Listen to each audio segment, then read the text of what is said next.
నమస్కారం. వార్తలకు స్వాగతం. ముందుగా ముఖ్యాంశాలు.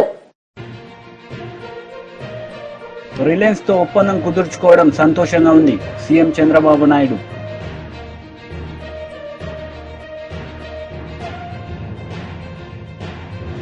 తెలంగాణ ప్రభుత్వం కాంట్రాక్టుల కేటాయింపుల్లో అవినీతికి పాల్పడుతుందని సంచలన ఆరోపణలు చేసిన బీఆర్ఎస్ వర్కింగ్ ప్రెసిడెంట్ కేటీఆర్.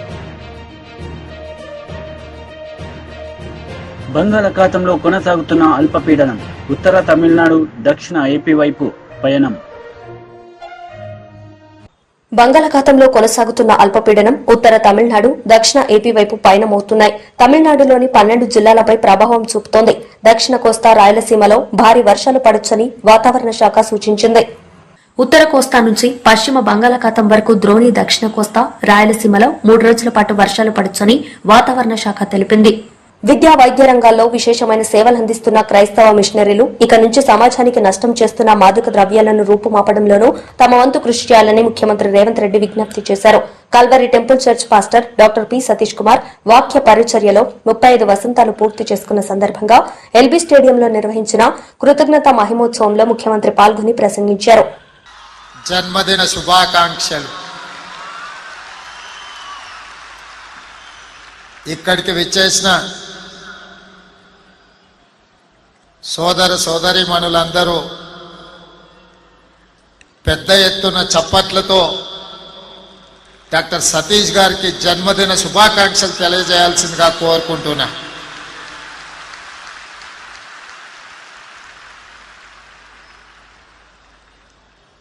ఈ థ్యాంక్స్ గివింగ్ సెలబ్రేషన్స్, ఈ కృతజ్ఞత మహోత్సవం డాక్టర్ సతీష్ గారు సమాజ సేవకు అంకితమై 35 సంవత్సరాలు పూర్తి చేసుకుంటున్న సందర్భంగా వేలాదిగా ఎల్బీ స్టేడియంలో ఇసుకేస్తే రాలనంతగా అభిమానుల మధ్యలో వారు జన్మదినం జరుపుకోవడం వారి కుటుంబానికి, మిత్రుడిగా నాకు, మా మిత్రుడు అనిల్ థామస్ అందరికీ ఇది ఒక ఎప్పటికీ గుర్తుండిపోయే ఒక గొప్ప ఉత్సవం. మిత్రులారా,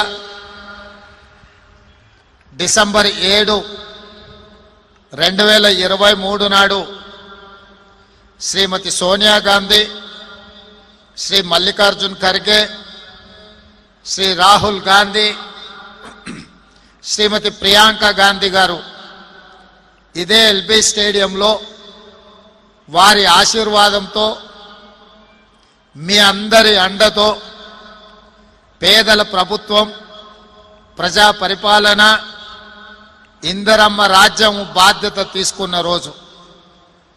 ఆనాడు ముఖ్యమంత్రిగా నేను ప్రమాణ స్వీకారం చేసిన రోజు ఈ ఎల్బీ స్టేడియం నిండా గుండెల్లో అభిమానం నింపుకొని, కళ్ళల్లో ఆనందంతో ఆనాడు నా ప్రమాణ స్వీకారానికి విచ్చేసిన అభిమానులు ఏ విధంగా సాదర స్వాగతం పలికినరో, ఈరోజు డాక్టర్ సతీష్ గారి థ్యాంక్స్ గివింగ్ సెలబ్రేషన్లో కూడా మీ అందరినీ చూసినప్పుడు నాకు అంతే సంతోషం, అంతే ఉత్సాహం కలిగింది.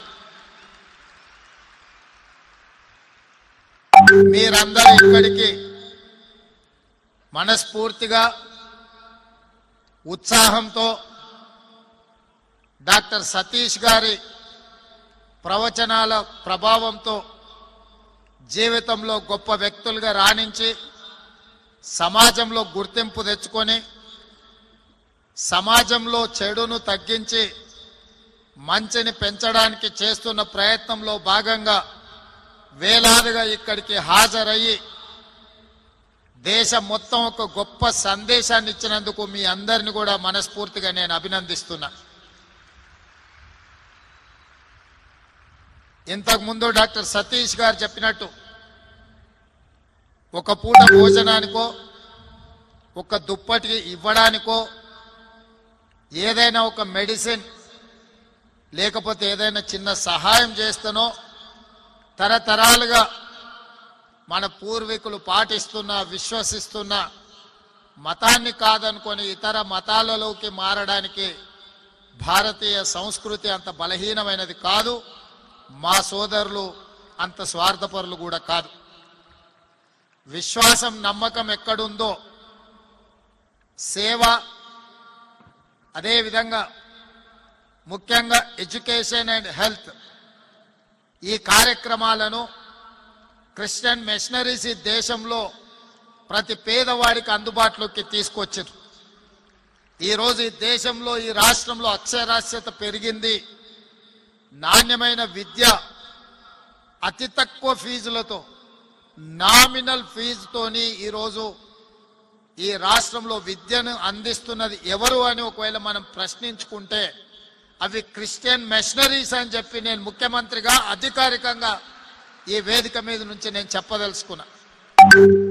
విద్య వ్యాపారమైన సందర్భంలో, విద్య ముసుగులో కోట్ల రూపాయలు, వేల కోట్ల రూపాయలు కొల్లగొడుతున్న సందర్భంలో పేదలకు, నిరుపేదలకు విద్యను ఇవాళ సంజయ్ చేపట్టిన రైతు మహాపాదయాత్ర ట్రైలర్ మాత్రమే, ముందుంది అసలైన 70mm సినిమా అని మాజీ మంత్రి హరీష్ రావు హెచ్చరించారు. ఈ సందర్భంగా ఆయన మాట్లాడారు. మీకు సంజయ్ ఒక మంచి ఎమ్మెల్యేగా మీకు తెలుసు, కానీ నాకు యశోద ఆసుపత్రిలో ఆయన డాక్టర్గా ఉన్నప్పుడు మంచి డాక్టర్గా తెలుసు. ఎవరికి ఏ ఆపద వచ్చినా నేను ఫోన్ కొడుతుంటే, నేను ఫోన్ చేయగానే బిల్లు మాఫ్, ఆయన బిల్లు మాఫ్. అయితే బిల్లు సంగతి పక్కకు పెట్టుండ్రు. ఆయన దేనికి స్పెషలిస్టు? Spine doctor. స్పైన్ అంటే వెన్నుముక. మన వెన్నుముకకి ఏదన్నా సమస్య వస్తే చికిత్స చేసే డాక్టర్. దేశానికి వెన్నుముక ఎవరు? ఇవాళ దేశానికి వెన్నుముక అయిన ఆ రైతన్నకు కష్టం వస్తే ఈ స్పైన్ డాక్టర్ ఇవాళ 25 కిలోమీటర్ల పాదయాత్ర చేసింది. వెన్నుముకకు చికిత్స చేసి ఆ రోజు డాక్టర్ గా పేరు తెచ్చుకున్నాడు. ఇవాళ రైతులకు కష్టం వస్తే ఆ రైతులకు అండగా నిలబడడానికి పాదయాత్ర చేసింది. ఆనాడు డాక్టర్ గా మంచి పేరు తెచ్చుకున్నాడు. ఇవాళ ఎమ్మెల్యేగా అంతకంటే మంచి పేరు తెచ్చుకున్న సంజయ్ని నేను మనస్ఫూర్తిగా అభినందిస్తా ఉన్నా. నిజంగా రాజకీయ నాయకులంటే ఎన్నికలు వస్తే, ఓట్లు వస్తే పాదయాత్రలు చేస్తారు. ఇప్పుడేమన్నా ఓట్లున్నాయా? ఇప్పుడేమన్నా ఎన్నికలున్నాయా? ఇంకా 4 ఏళ్ల దాకా ఏ ఎలక్షన్ లేదు. కానీ సంజయ్ నిజంగా రైతుల కష్టాలు చూసింది. సన్న వడ్లు లావట్టలేరు, దొడ్డు వడ్లు కొనే దిక్కు లేదు. రైతులందరూ 1800కి 1900కే వడ్లు అమ్ముకుంటున్నారు. దాదాపు 30% వడ్లు ఇవాళ ఇప్పటికే రైతులు దళారులకు అమ్ముకున్నారు. ధాన్యం మా వాళ్ళు 50% పోయిందంటున్నారు. అంటే ధాన్యం దళారుల పాలైపోయింది. ఈ రేవంత్ రెడ్డి ఏమో నేను 500 బోనస్ ఇస్తా అన్నాడు. కానీ జరుగుతున్నదేంది? 2320కి అమ్ముడుకోవాల్సిన వడ్లు 1800, 1900కి అమ్ముకుంటున్నారు. 2320కి బోనస్ కలిపితే 2820 రూపాయలు రావాలి. కానీ అమ్ముకుంటున్నది 1800. అంటే క్వింటల్ వడ్ల మీద 1000 రూపాయలు రైతులు నష్టపోతా ఉన్నారు. ఈ పుణ్యాత్ముడు మొన్న మహారాష్ట్ర పోయిండు. ఆడ ప్రెస్ మీట్ పెట్టి చెప్తుండు, నేను వడ్లకు బోనస్ ఇస్తున్నా అంటుండు. ఇస్తున్నాడే? మహారాష్ట్రలో పోయి వడ్లకు బోనస్ అంటాడు. ఇక్కడనేమో బోనస్ కాదు 500 తుట్టు అవుతున్నది. 500 బోనస్ కాదు 500 తుట్టు అవుతున్నది. కానీ ఈరోజు ఈ ప్రభుత్వం మొద్దు నిద్రపోతున్నది. మా గంగుల కమలాకర్ అన్న సివిల్ సప్లైస్ మంత్రి ఉండే, నేను ఆర్థిక మంత్రుంటి. వడ్ల కొనుగోలు సీజన్ వస్తుందంటే కేసీఆర్ నెల ముందు మీటింగ్ పెడుతుండే. మా ఇద్దరిని పిలిచి సంచులేమైనాయి, ట్రైనింగ్ ఏమైతుంది, టార్పలిన్ కవర్లు ఉన్నాయా, మాయిశ్చర్ మీటర్లు ఉన్నాయా, అన్ని తయారు చేసుకోమని కమలాకర్ అన్నకి చెప్తుండే. మరి పైసలు తయారు పెట్టుండ్రి. వడ్లు కొనంగానే 24 గంటల్లో రైతుల అకౌంట్లలో పైసలు పడాలని నాకు చెప్తుండే, తయారు చేస్తుండే కేసీఆర్. అందుకే కేసీఆర్ ఉన్నప్పుడు ఎప్పుడు కూడా వడ్ల కొనుగోలుకు ఇబ్బంది రాలే. కానీ వీళ్ళు ఈ కాంగ్రెస్ ప్రభుత్వం మాటలు ఎక్కువ, చేతలు తక్కువ. ఏ ఒక్కటన్న హామీ నిలబెట్టుకున్నారా? ఇవాళ సంజయ్ ఎందుకు పాదయాత్ర చేసిండు? గా వడ్లు కొనమని ఈ కాంగ్రెస్ ప్రభుత్వం కళ్ళు తెరిపించడం కోసం ఇవాళ సంజయ్ గారు పాదయాత్ర చేసింది. ఇవాళ కల్లాలలో 15 రోజులు 20 రోజుల నుంచి రైతులు కావలి కాస్తున్నారు. పొద్దుందాకా కోతుల భయం, పొద్దుమీకి అడవి పందుల భయం, ఎక్కడ అకాల వర్షాలు పడతాయో వడ్లు తడుస్తాయో అని ఒక ఆందోళనలో రైతులు ఉన్నారు. ఆ రైతులకు వడ్లు కొనాలి, ఆ రైతులకు మద్దతు ధర రావాలి, రైతులకు న్యాయం జరగాలని ఇవాళ సంజయ్ గారు మీకోసం పాదయాత్ర చేశారు. రేవంత్ రెడ్డి ఒక్క హామీ అని అమలు చేసిండా? ఆ రోజు ఎన్నికలప్పుడు మీ అందరికి గుర్తుండి ఉంటది. నేను ఆర్థిక శాఖ మంత్రిగా ఉన్నా, ఎలక్షన్లు నడుస్తున్నాయి. నేను ఒక మీటింగ్ లో మాట్లాడినా, నేను రైతు బంధు డబ్బులు వికారాబాద్ జిల్లా లగిచర్లలో రైతుల అరెస్టులు మల్కాజ్గిరి ఎంపీ ఈటెల రాజేందర్ ఖండించారు. అక్రమ కేసులు పెట్టడం మంచి పద్దతి కాదన్న ఈటెల యావత్ తెలంగాణ సమాజం తిరుగుబాటు చేస్తుందని హెచ్చరించారు. లగిచర్లలో 5 నెలలుగా ఫార్మసిటీకి వ్యతిరేకంగా నిరసనలు తెలుపుతున్నా ప్రభుత్వం పట్టించుకోకుండా ముందుకెళ్లడం వల్లే ఉద్రిక్తతలు ఏర్పడ్డాయని వివరించారు. ఫార్మా కంపెనీలు చిన్నవి కాదు, ఫార్మా కంపెనీలు ప్రభుత్వపరమైన సపోర్ట్ ఏం కోరరు. ఫార్మా కంపెనీ పెట్టుకోదలుచుకుంటే వాళ్ళే స్వయంగా ఎక్కడైనా ల్యాండ్స్ కొనుక్కుంటారు, వాళ్ళే పెట్టుకుంటారు తప్ప మధ్యలో బ్రోకర్ లాగా ప్రభుత్వం వ్యవహరించాల్సిన అక్కడ లేదు. ప్రభుత్వం మధ్యవర్తి చేయడానికి ఓట్లేదు. ప్రభుత్వాన్ని డబ్బులు వాళ్ళ పేదల భూములు గుంజుకొని ఆ భూముల్ని పెద్దలకు కట్టబెట్టి ఆ భూములలో డబ్బులు సంపాదించే హక్కు ఎవరికి లేదు. కాబట్టి నేను ఈ ఫార్మా సిటీ పేరిట అక్కడి ప్రాంత ప్రజానికం మీద చేస్తున్న ప్రభుత్వ దాడిని తీవ్రంగా ఖండిస్తా ఉన్నాం. అక్రమ అరెస్టులను ఖండిస్తా ఉన్నాం. వాళ్ళ మీద కేసులు కనుక పెడితే యావత్ తెలంగాణ సమాజం తిరుగుబాటు చేస్తామని చెప్పి బీజేపీ ఉపాధ్యక్షుడు Chintala Ramachandra Reddy, general secretary Kasam Venkateswarlu press meet నిర్వహించారు. ఈ సందర్భంగా సీఎం రేవంత్ రెడ్డిపై మండిపడ్డారు. అంటే 40 కిలోలకు 1 కిలో 300 గ్రాములు అయితే 100 కిలోలకు సుమారు 3 కేజీలు. ఇక్కడి నుంచి రైస్ మిల్ పోయిన తర్వాత అక్కడ దించుకునేటప్పుడు మిల్లర్ చెప్తున్నాడు ప్రతి సంచికి తరువు కింద దాన్ని వచ్చినటువంటి పొట్టు కింద 1/2 కిలో తీస్తామంటాడు. అట్లా కిలోంబావు 100 కిలోలు కిలోంబావు పోతుంది. ఇదొక 3 కిలోలు, అదొక కిలోంబావు, 4 కిలోలంబావు. అంటే సుమారు క్వింటాల్కు బియ్యానికి రైతు 7 నుంచి 800 రూపాయలు అదనంగా నష్టపోతున్నాడు. ఈ దళారితనంతో ఈ రకమైనటువంటి తూకం.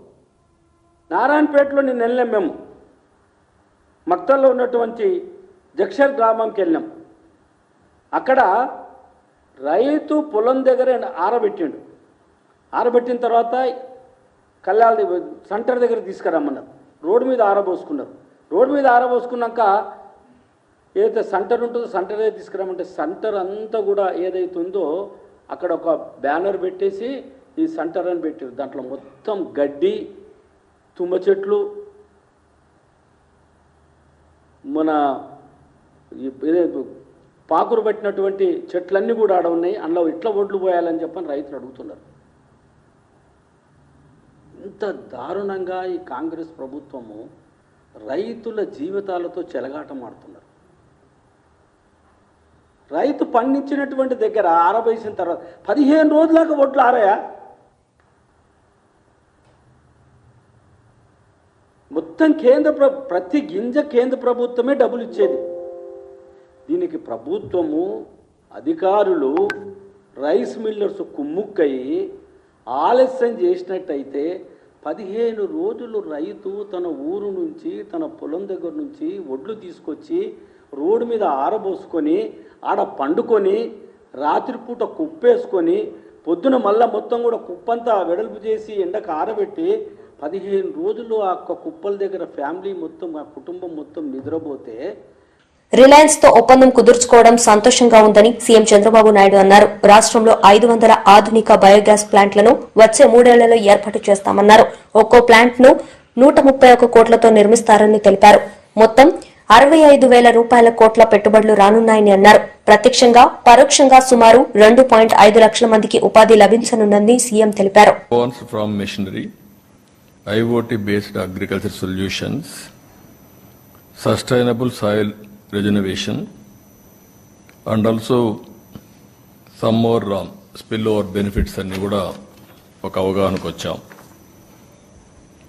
ఈరోజు మా ఉద్దేశం రాష్ట్రంలోనే ఎనర్జీ పాలసీ, ఒకటి క్లీన్ ఎనర్జీ పాలసీ 2024 తీసుకొచ్చాం. ఈ పాలసీ వల్ల 10 లక్షల కోట్ల రూపాయలు పెట్టుబడులు ఆకర్షించాలనేది మా ఉద్దేశం. అందులో 7.5 లక్షల ఉద్యోగాలు, అందులో మీదే 2.5 లక్షల ఉద్యోగాలు. ఇంకొక పక్కన ఆపరేషన్ వచ్చి 5 ఇయర్స్ పెట్టాం. మీరు 3 ఇయర్స్కి ముందుకు వచ్చారు, చాలా సంతోషం. ఇంకొక పక్క పాలసీ మా టార్గెట్స్ కూడా మీరు చూస్తే 78.5 GWP solar energy, 35 GW wind energy, pumped storage projects 22 GW, battery energy storage systems అన్ని కూడా 25 GWH, green hydrogen and it's derivatives అన్ని 1.5 mm TPA, ethanol 15,000 KLPD, bio CNG CBG 10,000 TPD. ఈ టార్గెట్స్ పెట్టుకొని ముందుకు పోతున్నాం. ఇంకొక పక్కన క్లీన్ టెక్ మ్యానుఫ్యాక్చరింగ్ కూడా 25-30 GW, ఇది మైన్ మాడ్యూల్ మాలిక్యూల్. ఈ ప్రాజెక్ట్ను కూడా ప్రమోట్ చేస్తున్నాం. ఒక 500 పబ్లిక్ ఛార్జింగ్ స్టేషన్స్ కూడా పెడుతున్నాం.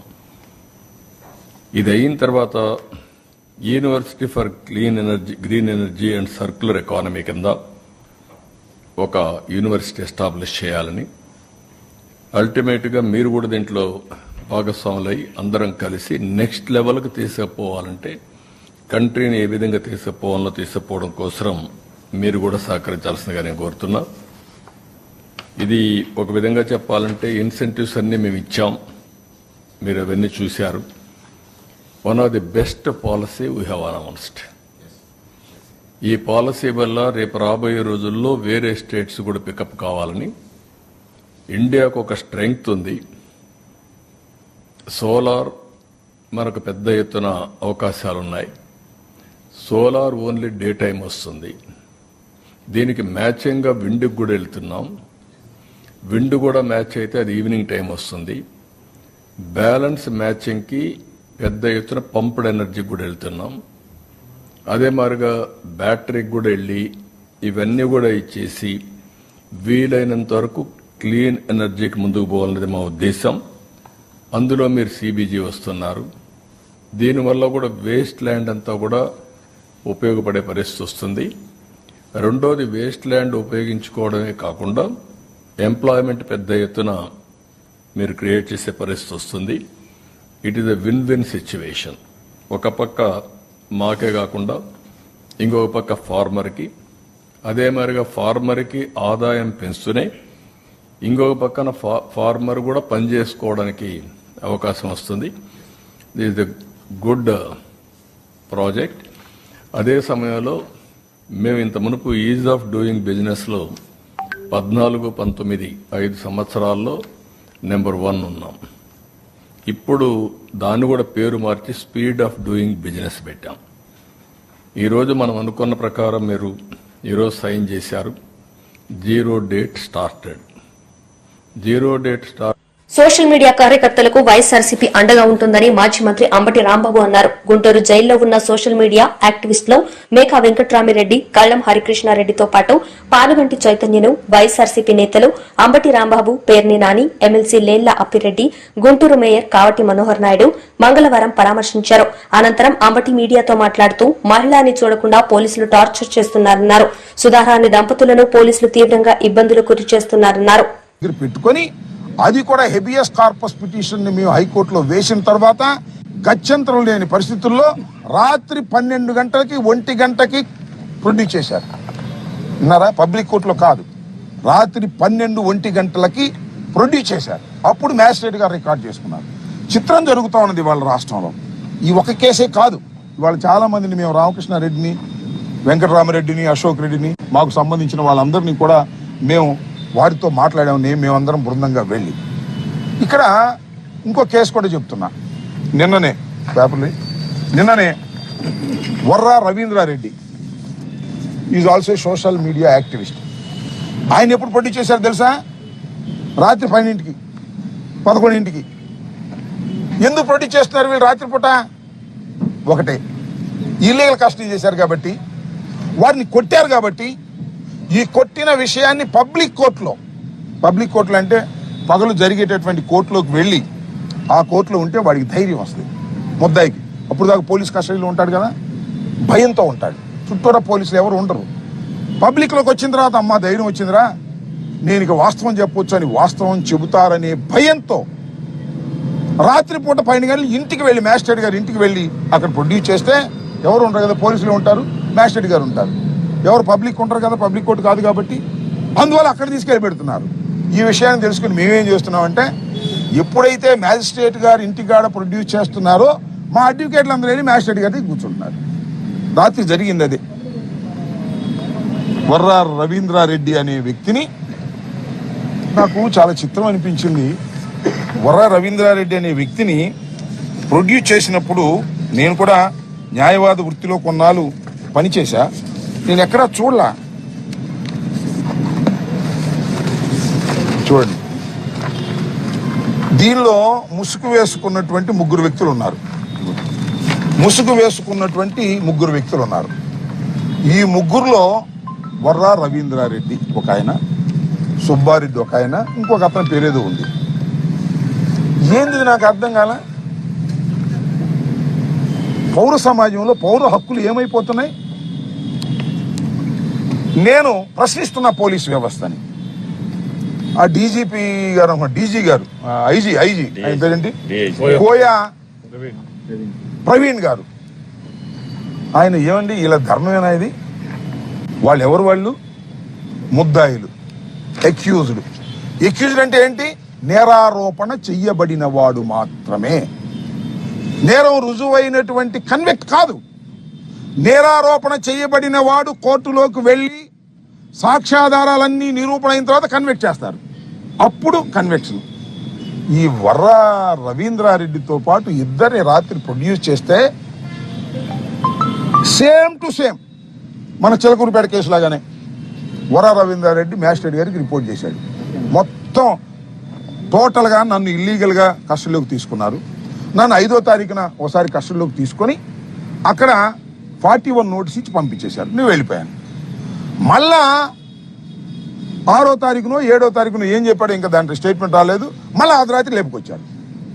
4 రోజుల నుంచి తిప్పుతున్నారు, కొడుతున్నారు, విచ్చలవిడిగా కొట్టారు. మళ్ళీ తీసుకొచ్చి అర్ధరాత్రి ప్రొడ్యూస్ చేశారు. హెబియస్ కార్పస్ వేసాం కదా సుప్రీం హైకోర్టులో. హెబియస్ కార్పస్ పెండింగ్ లో ఉంది కాబట్టి ఎక్కడైనా ఉంటే వాళ్ళని ప్రొడ్యూస్ చేయమంటే తీసుకొచ్చి ప్రొడ్యూస్ చేశారు. ఎప్పుడు ప్రొడ్యూస్ చేశారు? చిలకలూరిపేట. తెలంగాణ ప్రభుత్వం కాంట్రాక్టుల కేటాయింపుల్లో అవినీతికి పాల్పడుతుందని సంచలన ఆరోపణలు చేశారు బీఆర్ఎస్ వర్కింగ్ ప్రెసిడెంట్ కేటీఆర్. ఈ రోజు కేంద్ర పట్టణాభివృద్ది శాఖ మనోహర్ లాల్ ఖట్టర్ ను కలిసిన కేటీఆర్ ముఖ్యమంత్రిగా అధికార దుర్వినియోగానికి పాల్పడుతున్న రేవంత్ రెడ్డిపై చర్యలు తీసుకోవాలని ఫిర్యాదు చేశారు. इतने बड़े कंपनी होने के नाते, उनके इतनी बड़े कंपनी होने के बावजूद उन्होंने ये तय किया कि सिर्फ और सिर्फ 20% काम वो करेंगे. मुझे तो शक है कि 20% भी वो नहीं करेंगे. वो भी अल्टीमेटली फिर रेवंत रेड्डी जी के ब्रदर इन लॉ को दिया जाएगा. इससे बड़ा क्रोनी कैपिटलिज्म का एग्जाम्पल कोई और नहीं हो सकता. इसीलिए मैं यहां पे आया हूं और पूछना चाहता हूं राहुल गांधी जी से और बीजेपी के लीडर और बीजेपी के जो केंद्र मंत्री यहां पे हैं उनसे भी, कि भाई आप बात करते रहते हो क्रोनी कैपिटलिज्म की, करप्शन की, अब्यूज ऑफ इंस्टीट्यूशंस की. इससे बढ़कर क्या एग्जाम्पल मैं आपको दूं. इसीलिए मैं कल शाम में हमारी पूरे टीम के साथ मनोहर लाल खट्टर जी से मैंने मुलाकात की. उनसे रिक्वेस्ट भी मैंने की कि आप इमीडिएटली सारे के सारे वर्क्स 8,888 करोड़ जो आपने टेंडर बुलाए, इसको आप बर्खास्त करें, पूरा रद्द करें, कैंसिल करें. और इसमें एक जांच, डिपार्टमेंटल इंक्वायरी हो, चाहे वो आप you can refer it to CVC, whatever you deem is appropriate, please do it, because office of profit एक खतरनाक इंस्टीट्यूशन है. मैं आपको 1 मिनट में ऑफिस ऑफ प्रॉफिट भी बताना चाहता हूं. इसमें क्या क्या हुआ इससे पहले मैं बताना चाहता हूं. This is also a violation of article 191 subclause 1 of the Indian Constitution. Because office of profit में आपको याद होगा हेमंत सोरेन जी पे केस हो गया ईडी का, आज केस चल रहा है। साथ ही साथ आज अमृत 2 में जो भी हुआ तेलंगाना में, it is not very different from what was alleged against Hemant Soren, it's very similar. Likewise, let me also remind you, in fact, some very powerful people have been disqualified under this article 191 subclause 1. Shrimati Sonia Gandhi ji, आपको याद होगा 2004 या 5 UPA 1 में national advisory council की chairman भी थी और साथ ही साथ एमपी भी थी। और जब एक केस फाइल हुआ उन पे और पिटिशन आया उन पे कि ऑफिस ऑफ प्रॉफिट के अंदर you can't hold 2 positions, she had to relinquish 1 post. Likewise, let me also remind you, there are a number of cases which I have detailed in the letter that I have just furnished a copy, of which I have furnished a copy to you. I can quote number of instances. There is a serious breach of office of profit clause in constitution. There is also a serious conflict of interest. जब सीधा chief minister के भाई साहब को आप काम दे देते हो और जिनकी कंपनी का कोई क्वालिफिकेशन नहीं, कोई नाम तक नहीं, इससे पहले उन्होंने कभी कोई काम तक नहीं किया, ऐसी कंपनी को आप दे देते हो। इसीलिए मैं पूछना चाहता हूं आज प्रधानमंत्री जी से कि मैंने सुना आपकी भाषण महाराष्ट्र में, आप कह रहे थे कि तेलंगाना एटीएम बन गया कांग्रेस के लिए। हां, मैं मानता हूं, हम सहमत हैं कि तेलंगाना एटीएम बन गया राहुल गांधी जी के लिए और कांग्रेस पार्टी के लिए, पर आप क्या कर रहे हो? हम जब यहां पे आपको आधार सहित आपको दे रहे हैं, फैक्ट्स के साथ, एविडेंस के साथ, आपके गवर्नमेंट को हम शिकायत करके बता रहे हैं कि गलती हो रही है और यह भी अमृत स्कीम है जो गवर्नमेंट ऑफ इंडिया का पैसा है, तो आपकी गवर्नमेंट क्या कर रही है? प्रधानमंत्री जी, आप कहते हो आरआर टैक्स वसूल होता है तेलंगाना में। आरआर टैक्स मतलब राहुल रेवंत टैक्स। ये मेरी बात नहीं है, मेरी नॉमेनक्लेचर नहीं है, मैं सिर्फ और सिर्फ प्रधानमंत्री को कोट कर रहा हूं। प्रधानमंत्री जी कह रहे थे पार्लियामेंट इलेक्शन के दौरान कि आरआर टैक्स वसूल होता है। मैं पूछना चाहता हूं प्रधानमंत्री जी से, जब आपको पता है कि ऐसी एक इलीगल टैक्स कांग्रेस पार्टी की एटीएम तेलंगाना से। వార్తలు ముగించే ముందు ముఖ్యాంశాలు మరోసారి। రిలయన్స్ తో ఒప్పందం కుదుర్చుకోవడం సంతోషంగా ఉంది, సీఎం చంద్రబాబు నాయుడు।